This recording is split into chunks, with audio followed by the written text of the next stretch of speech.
Get ready. Start. I am afraid that if we adopted that attitude, then there would hardly be any association for us with any country because we have disapproved of something or other that country does. Full stop. Sometimes it so happens that the difference is so great that either you cut off relations with that country or there is a conflict. Full stop.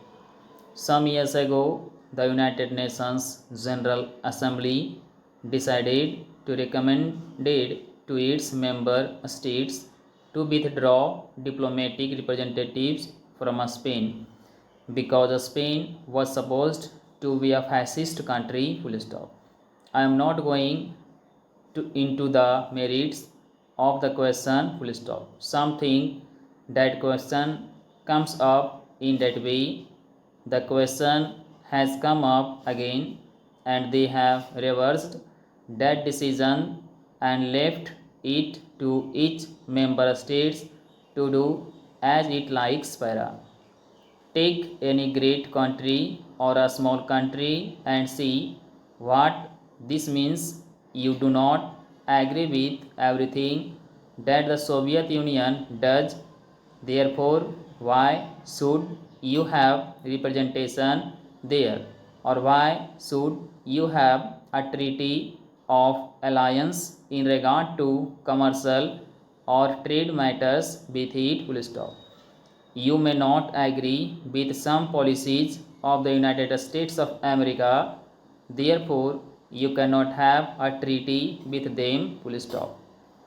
That is not the way nations carry on their foreign policy or any policy. Full stop. The first thing to realize, I think, is that there are different ways of thinking, different ways of living, and different approaches of life in different parts of the world. Full stop. Most of our troubles arise from one country imposing its will and its way of living on other countries. Full stop. It is true that no country can live in isolation because the world as constituted today is progressively becoming an organic whole. Full stop. If one country living in isolation does something which is dangerous to the other countries have to intervene. Full stop. To give a rather obvious example, if one country allowed itself to become the breeding ground of all kinds of dangerous disease, the world would have to come in and clear it up because it could not afford to allow disease to spread all over the world. Full stop. The only safe principle to follow is that, subject to certain limitations, each country should be allowed to live its own life in its own way. Full stop. There are at present several ideologies in the world, and major conflicts flow from these ideologies, which we will consider later. Stop.